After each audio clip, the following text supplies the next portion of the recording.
Oh, wait a minute. Let me make sure that.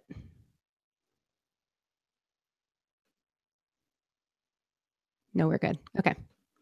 I guess I'm going to have to edit this now. Dang it. Okay. Welcome to the Roots and Arrows podcast number 2. Woo! And yay! So today, as my guest, I'm really excited. I have one of my longtime friends, Karla Adolphe. Hi, Karla. Hi, Lolo. Yay!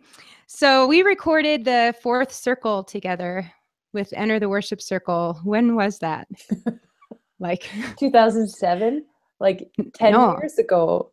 Oh yeah, I was thinking it was 2006, but it's not. It's 2007 Are because you Ellie sure? was born. Ellie was there when she was 6 months old. Oh, yeah. That was so funny. Wow, 10 years. That's actually just mind-blowing. I had to pause and take that in. No, you and Gary have been just super important people in our Thank lives. you. So this is really fun. Thank you so much for doing this with me and being willing to be my first guest who is not my husband.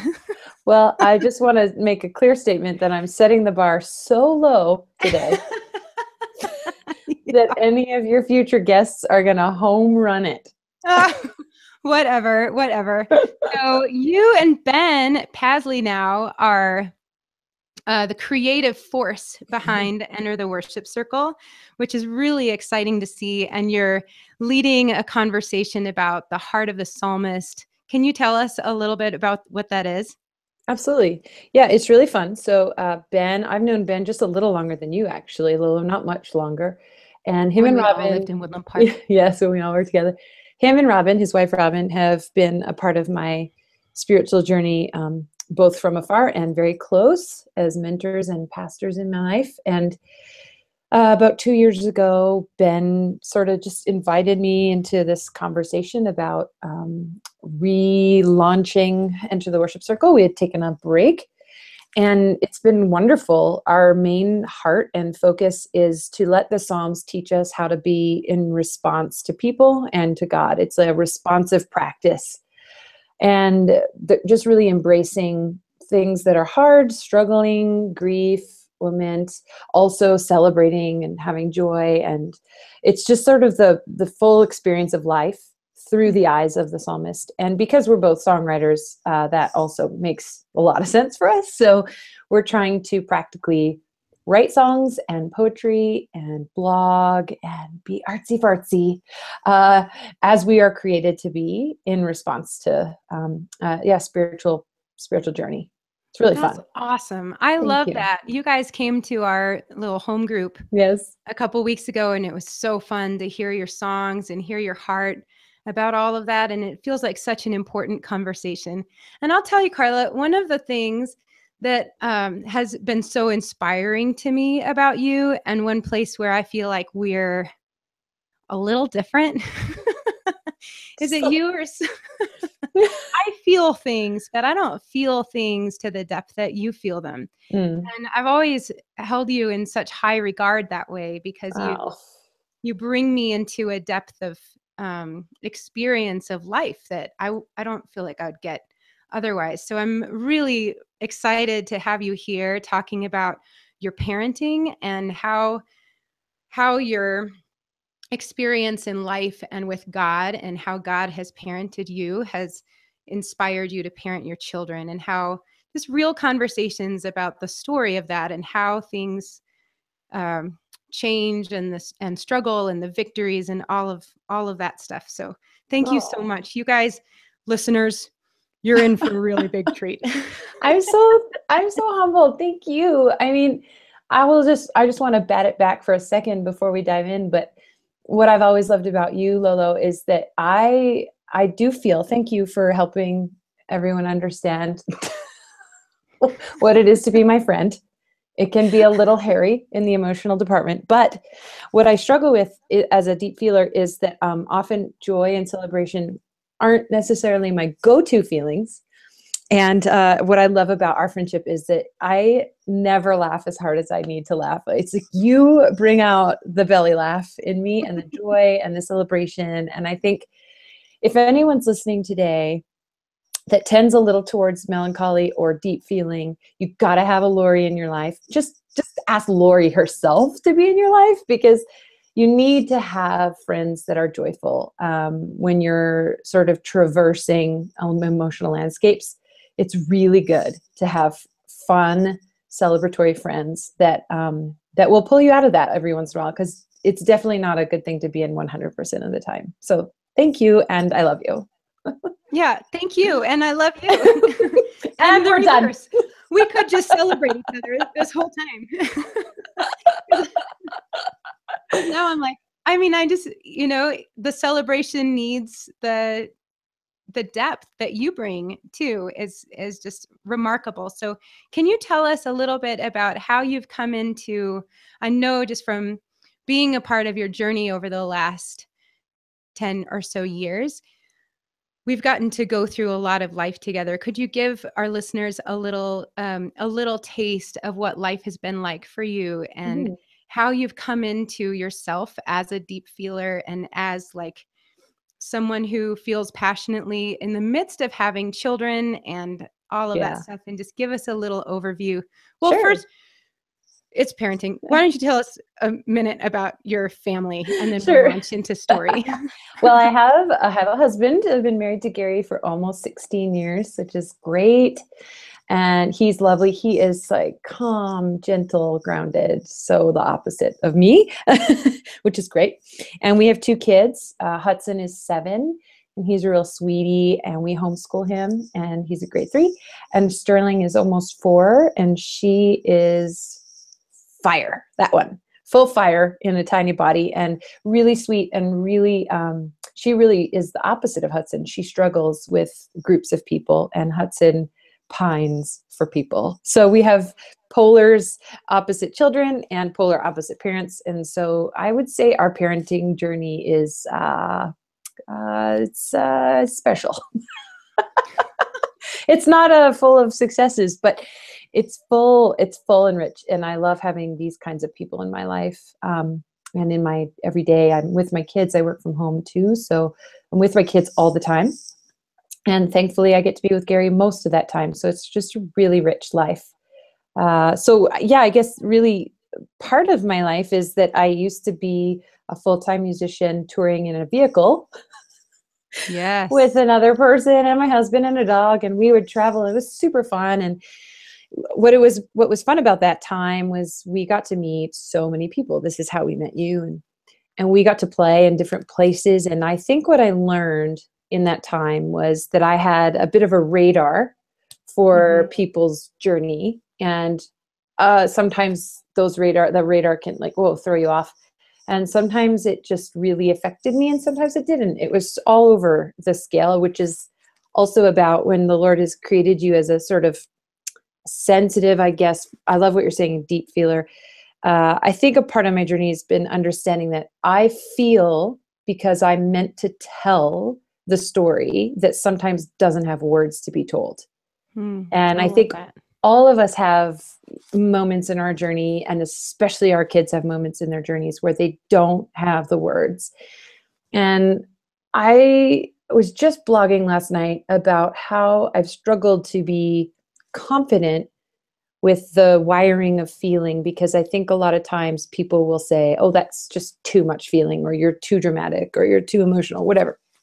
And I am no longer capable of disowning my heart. Hmm. In the season of my life, I've gone through some things. We moved to a town where we didn't know anyone, which was really fun, kind of scary. And then we had a flood 6 months after, and I was pregnant. And it was just sort of this like intense survival season. And at the end of 2 years after that sort of initial trauma, my heart started to say hello in some really, really difficult ways. I was really struggling with anxiety and depression and anger and erratic emotions, even more so than it's normal for me. And I needed to start to listen to my heart. And I think what I'd love to share today is how listening to my heart helps me not only listen to my friends' hearts, but really it's the thing I want to pass down to my children. I want them to know that they can listen to their heart. Their heart isn't necessarily going to be the boss. Right. But if you don't listen to your heart, if you have a chronic silence towards your soul, then your heart's going to have an outburst. And it's at that point that people are often sort of saying, oh, well, that's too dramatic, or that's too much. But I'm telling you, Lolo, if you had listened 5-10 steps backwards, you probably won't get to the outburst as often as you fear. Wow. Because the heart doesn't want to expose you. The heart just wants to be heard. It just, wants to be at the table, right? Mm-hmm. So that's a bit of what I'm learning, I guess. Wow. Just keep talking, please. Well, thank you. You're so sweet. I mean, this is very encouraging. I'm so wrapped up in what you're saying that I'm not thinking about future questions. I'm just like, oh, yeah. Oh, okay. Yeah. Well, okay. I'll share a practical experience. Okay. Yeah.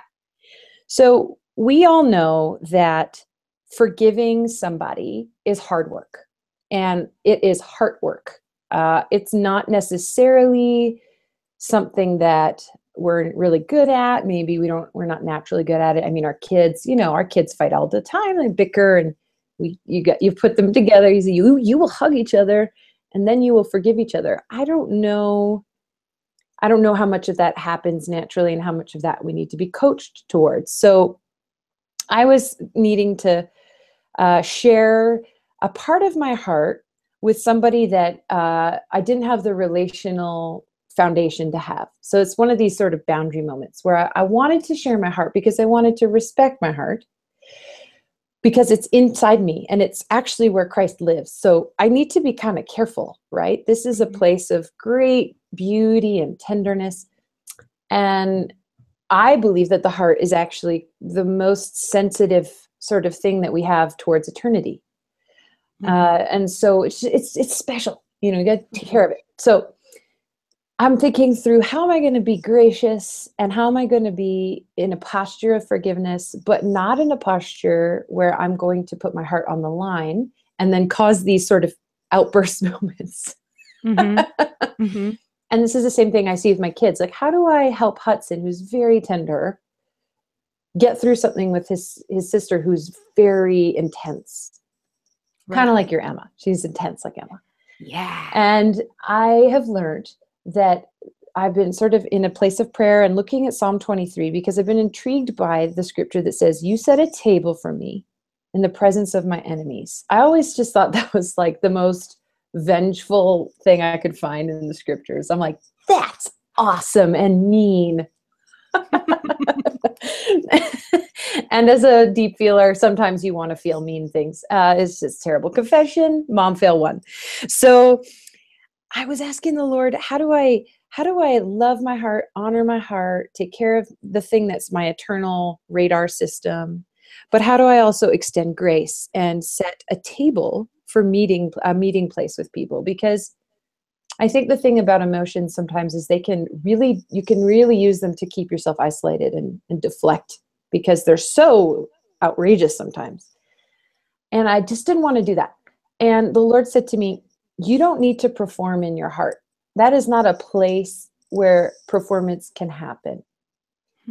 And I think sometimes when we're trying to do things like forgive, or we're trying to set boundaries, or we're trying to be sensitive, or we're trying to be kind to ourselves, or we're trying to do self-care, like all these hardworking things that we kind of wake up to in our 40s. I think that sitting down, trusting your heart, and trusting that there is a meeting place with the divine there. God is living there. And he said, Karla, do you think your enemy is something external, or do you think you're your own worst enemy? And I thought, dang, I am my own worst enemy. If I'm really honest with myself, anything I'm struggling with, it's me struggling. It's very rarely that I'm a victim of something that's, an attack directed at me. And I was thinking about my kids, and I was thinking about how my daughter is so territorial. She wants her space, and my son is so kind, and he wants to get in her space. And how even with my husband, it's a push and pull all the time. And the Lord just said, you're your own worst enemy. sit down, sit with me. And I saw this picture of my heart like a table, like a beautiful Christmas table. And the Lord said, when you ignore the meeting place of the divine and the natural, which is the heart, it's kind of like you take your arm and you kind of just sweep the table. And that's a very dramatic and disruptive action. And the Lord is like, I'm not requiring you to set the table. I'm not requiring you to bring the food. I'm requiring you to simply sit at it and let me just meet with you. And I mean, that's a really big circular way of talking about the beauty of the heart. But I just think, man, if there's anywhere that we can spend a few minutes throughout the day, and that's another kind of trick I'm sort of learning in the flow of my life right now, is I think I used to think, oh, I needed to have a whole day of Sabbath to really get to my heart. But my heart's funny. It wants to talk to me at breakfast. Mm-hmm. And it wants to talk to me when, I don't know if you've had this moment with your kids, Lola, but your kids will come up to you. Maybe you're busy. Maybe you're doing something. And just the color of their eyes will just saturate a little bit. And you're just, something in your heart says, stop and look. And I think that's what the heart says often. Stop and sit down with me, just 5 minutes, just sit down with me. So that's kind of how I'm finding some emotional health, I guess health. Yeah. Yeah. Health. Amazing. There's so much that is in what you just said that I just love. I love hearing how, once again, we see this beautiful pattern with God of the way that he engages us, that everything that he requires, he also provides. Absolutely. That you sit down at the table, you don't have to provide the food, you don't have to invite anybody, you just sit with him and let him do all of that other stuff but it's still an action required on your part too. Yeah.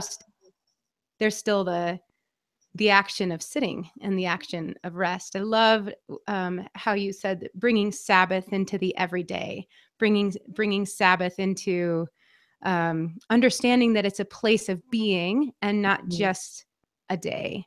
But if we can learn how to live out of a place of rest and be able to put some things aside, even it sounds like in your own heart, correct me if I'm wrong, but that sounds like setting aside the fray and sitting at the table for a second.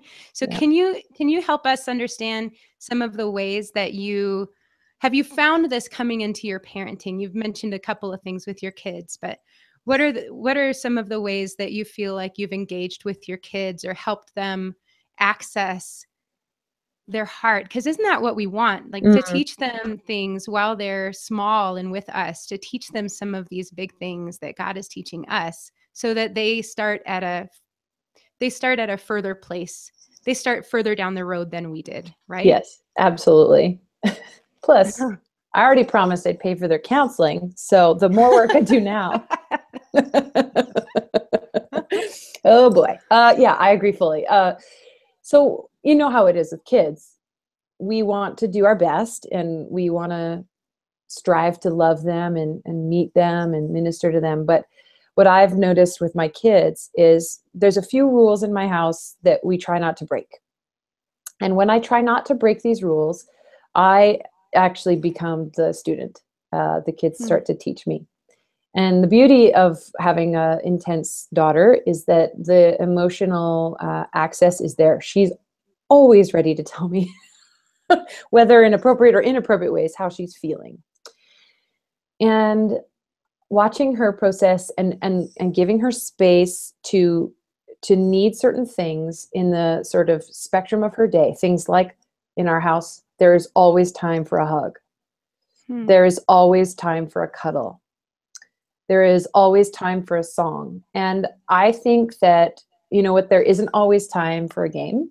There isn't always time for an outing. And there isn't always time for a book. In my life, those are the things that are hard for me to get to sort of, like you say, to stop thinking. I'm kind of a thinker, so contemplation sometimes can be a challenge for me. It overruns me a little bit. So my non-negotiables are physical.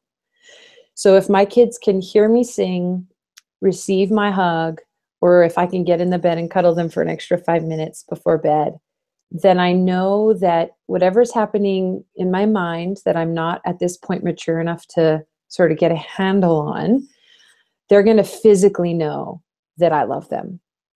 And I confess to them often, like, okay, mommy is really thinking about this, or mommy feels pressure to get this done, but let's do that hug. And my kids, it's great. I work downstairs, and every morning my daughter comes downstairs and she just comes and gets her extra, morning snuggle. It really doesn't stress my day out at all. And we get 15, 20 of those a day. I mean, it's just beautiful. So that was something I've been learning as I've been seeing a therapist. She said, decide what your non-negotiables are and enjoy them. And don't put any pressure on them to be anybody else's. Her non-negotiables involved reading. I mean, that's great.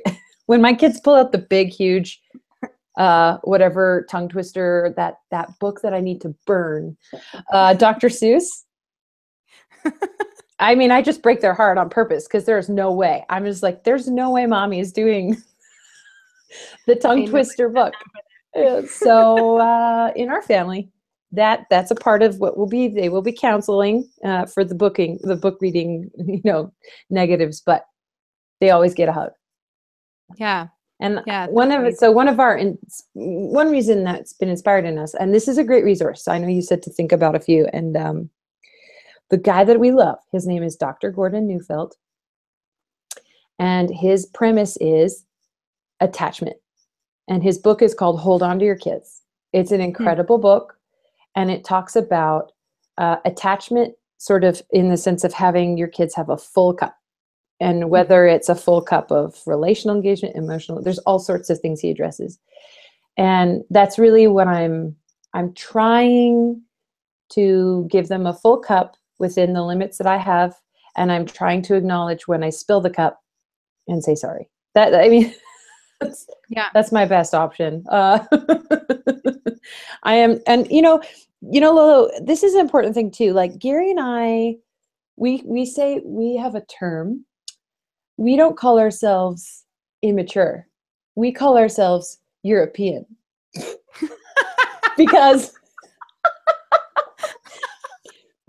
okay, and I was just talking about this.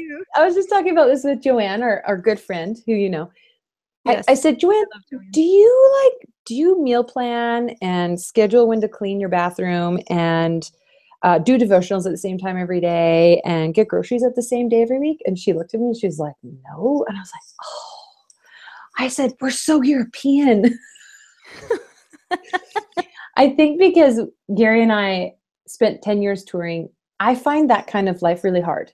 I'll confess. Mm-hmm. Like, I have a friend who, cleans her bathroom every Monday. I just think she's a rock star. I'm like in awe of her. Like, you're amazing. Come clean mine. I tried to do that. Right? It's hard. I tried. And I think embracing, I don't want to, it's the same thing with the heart. I don't want my Europeanisms to control my life. I don't want them to rule my life. But I want to be generous with myself and understand that I am gifting my children a responsive childhood. Mm-hmm. And one of them will become an accountant because they will be angry with me. And the other one will become an artist. And I'm totally okay with that. Right? So I think that's kind of the thing, is knowing that my strength, my offering to my children is responsiveness. And we do have to do our best to show up at church on time and make sure we're not late for, STEM class. Because for some reason, those things are really hard for me. Yes. But what's not hard for me is responding. And that's just our approach. And Gordon Neufeld's been a great help in that. I love that. Yeah. When you see your children getting into those heart spaces that, like that you were referring to a little while back about, when you can see that your heart, or you feel that your heart is being invited to the table, so to speak. Sometimes it's drive-through, and that's totally okay too. That can be our code for I'm being invited to the table now. Yeah. Yeah. Totally. So when you feel, because I'm just remembering how you said that you sometimes have to go a few steps back, right? And if you can catch it there, then sometimes you can avoid the outburst. And in my family, we talk about ruling our souls and not Yeah. letting our emotions carry us around, but acknowledging our emotions and letting them guide to an extent, but not rule. Mhm. And learning how to take a step back. Do you have ways that you help coach your kids in the coming to the table process, and in the are you finding yourself, because of your own journey, helping them recognize or are you finding that it's easier for you to recognize when they're starting to get into Totally. the crazy? I think the first step is acknowledging that emotions are a gift from the Lord, that they're Oh, not an yes. enemy. That's like really, really, really, really, really important. So helping them understand that God made you with emotions. They're important. They are one of the most special ways that you can connect with God.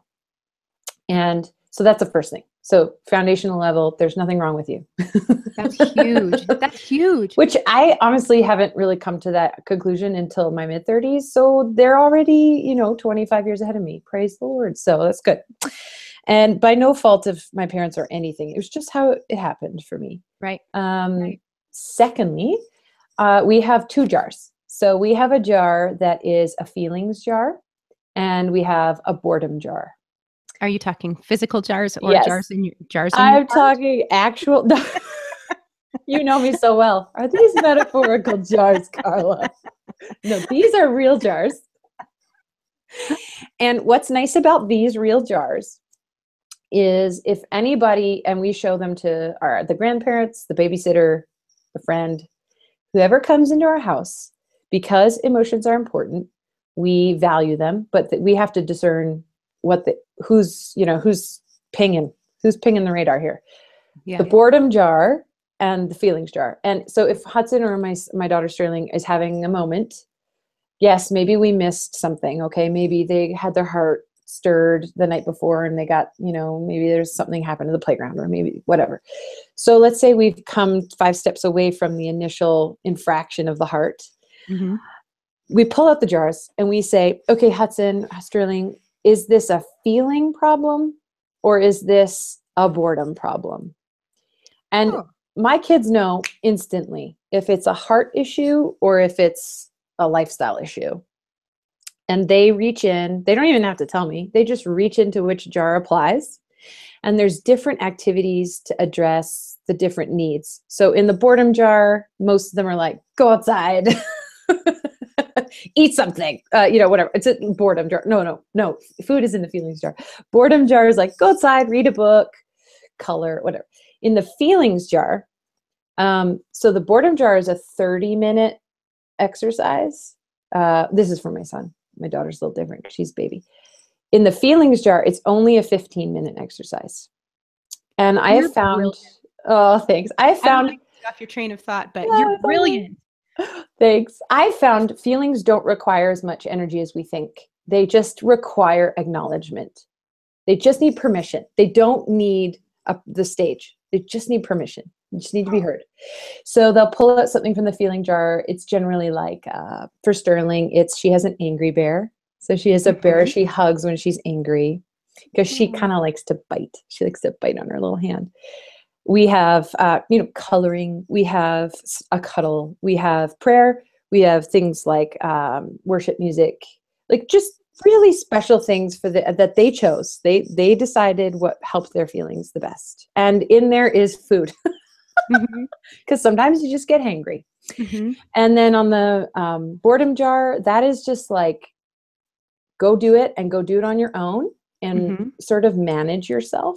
And it's taught them the difference between an emotional need that needs to be heard and sort of just a lack of focus, which is something they can rule and be responsible for. Mm-hmm. This they need a little more help with. The emotional jar requires us. We almost never send them away if it's an emotional thing, and that's a 15-minute break, which everyone can use at any time. But the boredom jar is generally an independent experiment.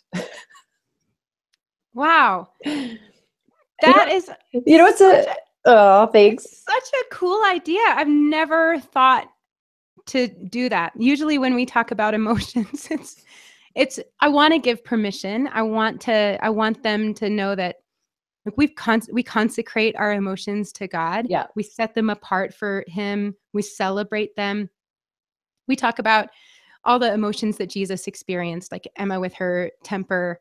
Sure. She complains a lot and she feels like there's something wrong with her, that she Oh, gets mad, yeah. right? And that she loses her temper. And so we've talked about Jesus and his anger, and that he felt all that wide range of emotions, but to have something so tactile Mm-hmm.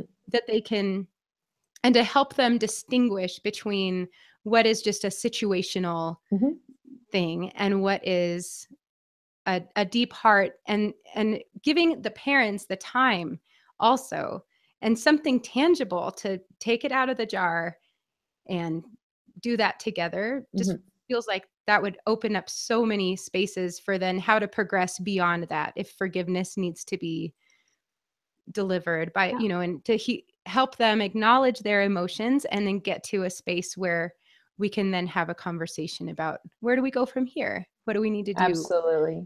Do you find that to be kind of the pattern? Absolutely. Oh, that Yeah. is so cool. And, honestly, Lori, I started it because I started to recognize that if I didn't get a walk every day, I became kind of like a crazy mom.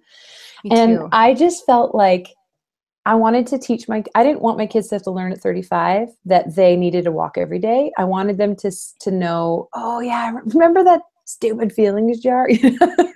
I wanted them to have like sort of knee-jerk responses to their needs. And I also wanted them to understand that there is a limit on how much emotional energy is available, both for themselves and for their, parent or friend or whoever they're with. So, I mean, it actually really diminishes manipulation because they know they're getting 15 minutes, and they know that at the end of that, and we set a timer, and at the end of that time, it is time to move on. And I think that it's been so helpful, and it helps helps grandparents and babysitters who really don't know what to do, Sterling, and that's fair. So it's been great. And, some of them are really funny. Like Hudson decided that in his emotional jar, that the idea of making a mess in his room felt really great, like going in and sort of dumping his Legos, and just sort of spreading out. And Sterling loves cleaning her room when she's stressed. And so they're so different. So do you let Hudson, is that one of the things in his jars that you let him just go dump stuff out in his room? Totally. I just say, well, we usually pick one thing and say, go dump the Lego out. And he just is tactile. So he just needs to sort of move stuff around and make piles and just touch it, Yeah. And Sterling needs to order it. Yeah. So you could have Sterling come in and order the Legos. Yeah. She comes in, starts to have like a total emotional response.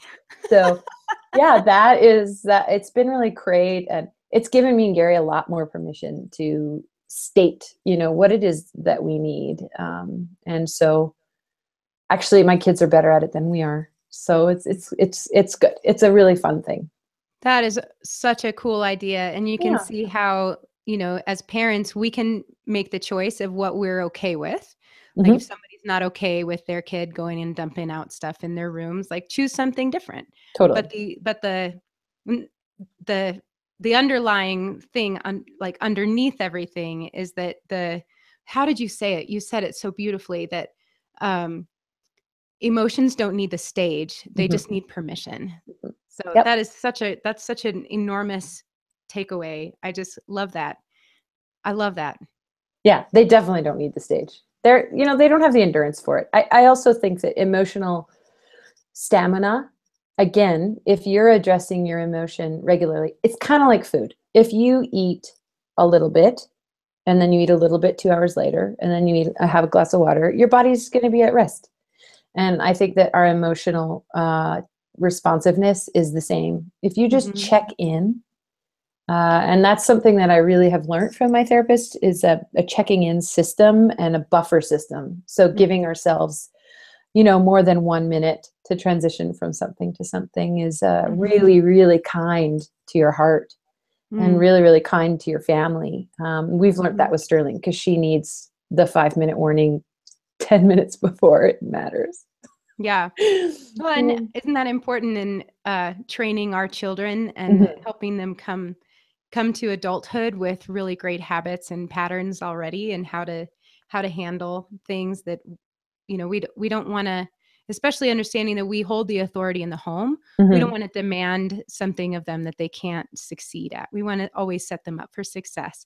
So to give them a little bit of lead time to know that your kids might be the kind of kids that need a little bit of time to adjust to a new plan is good. Yeah, totally.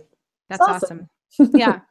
You're so amazing. I love this conversation. I'm so inspired. I'm going to go look and see what kind of jars I can pull out of the closet.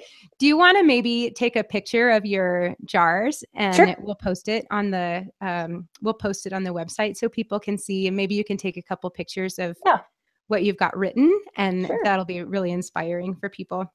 Yeah, that's of course. Be happy to. No problem.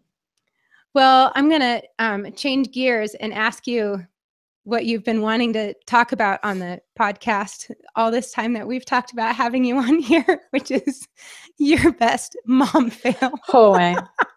So we have more time. We have like an hour, right? Oh my God. Right. Okay. Right. Well, there's one, if you know me, and now everyone will know, I actually kind of feel like I'm a musician. So like I have a rider, which really means like, just please have some water. It goes ahead of me. Not that I need a pair of bright white socks waiting for me in the green room. No, I mean, I do tour Ben Pasley, so it could evolve. He's pretty special. But I need a tub of only red M&Ms. Yeah. And I need 5 minutes of uninterrupted eye contact. The thing that goes before me in failure, fear, and shame is my unreasonable death fear of barf. Oh, yeah, that's why I remember that from years ago when you were like, I don't know if I want to have kids. I hate barf. Death fear. Okay. So death fear. So not only do I not enjoy when they do it, which is, last couple weeks ago, Hudson, like I call it a half barf. He didn't even really barf. He was just holding a bucket. I literally, Lolo, almost passed out. Like I had a ringing in my ears, and then it went silent. And then I saw stars, and then I had to lay down. And then he came over to me, and he said, with the bucket in one hand, Mom, I know you're so, so scared right now. I promise to handle this on my own. Like the worst mother, worst mom ever.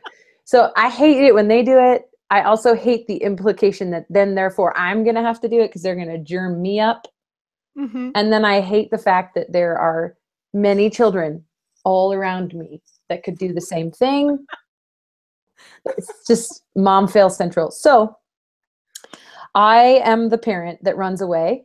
However, will clean it up. Doesn't bother me to clean it up. But I will not be I go outside when it's happening. I am a horrible mother. Oh, Karla, don't say that about yourself. You're not a horrible mother. That is my, what is it that Superman is afraid of? Kryptonite. That is my kryptonite. Barfing. The actively barfing child. Everything involving that. And strangers, like theme parks, airplanes, everything. That's so funny. I remember one time I was sitting in an orchestra concert, and we're in the auditorium, and it's beautiful, and then this guy in the like right in the middle starts just hacking. He's not one of the musicians, but he's in the That's terrible. He's in the audience, and I kept thinking like, ew. Yeah. Ew. ew. And it totally distracted me. And I felt so like, focus, music. It's so beautiful. And I just hear him like, Ew. no, Yeah. not okay. I think that's my most epic shame, the story. I carry that one around with a big red badge. But I think a mom fail that I have had. Oh, there's so many. Here's a good one. Oh boy. So, yeah. So we dropped our kid off, Hudson, at golf class because he loves golf. Because And he's such an old man. he I is. love He him. wears hats and sweaters, and he was at his golf class. And I asked Gary to drop him off, and I said, make sure the class is over at whatever 12. I just, how these mom things come out of you. Make sure, blah blah blah. Anyway, I get a phone call at 10:45, and it's my friend Kobe, who is like actually who I think of as like the total super mom. She's amazing. She can handle everything, and she asks me for my kids regularly. She's just incredible. She's like, "Can I have your kids?" I'm like, yes, forever. And so she called me, and she's like, "I have Hudson. I'm on the side of the road." And I was like, "What?" And Hudson was 5. Anyway, long story short, the class ended at a different time than they had told us. And the golf place didn't do the proper things with the kid, and he started walking home. But what you don't know is that he was very far away, and he had to cross a major highway to get home. Hudson! With his little golf bag and his hat. And he totally did it. And now every time we cross that bridge where he had to cross, he's like, yeah, I started crying there, Mom, because I was half scared and I half knew where I was. Oh my gosh. I would have been livid. Oh, yeah, we were pretty upset. And I felt so bad. Anyway, so that's one of those moments where you're just like, oh. But that's pretty tame, I guess. I remember some things from my childhood that were a little worse, but who cares? It's all good. Well, and you just hope that maybe that will be one of those manhood moments, like, I knew I had it in me. Like my kids have been praying for the way they say it is, I want something to happen. Oh, and I'm like, be careful, please, what you pray for. yeah, Because totally. I don't want something to happen. No, we don't But want something better. they want to overcome. They want to Mhm. know that they can do it. Yeah. They want to, because we're made for that. So maybe that will rest in his little psyche as I did it. Absolutely. Like I came into a situation I didn't know if I could handle it, but I handled it. I And that's did. pretty awesome. Yes. So, And praise the Lord for friends like your oh my friend. gosh, so awful. Anyway, yeah. That's awesome that she came along. That's totally the Lord. Yes. Maybe God just let Hudson go as far as he knew as, and then he was like, all right, sending in some super reinforcements. mom. That's awesome. That's awesome. Well, Karla, I just love you. Thank you so much for coming. I think this is so great. Can you tell us where we can hear your music? Or I know we, in passing, talked about you singing a song, but I don't know if you have your guitar. Singing a You song. want to, or you could just tell, or you can just tell us where to find your music and how they can follow you. And of course, I'll have links and stuff like that. Sure. Yeah. Well, right now I have a guitar. It's right there. I'll pull it off the wall and play you a song. Right now, Ben and I are Enter the Worship Circle, which is super fun. And all of our stuff is where everything is, Spotify, iTunes and stuff.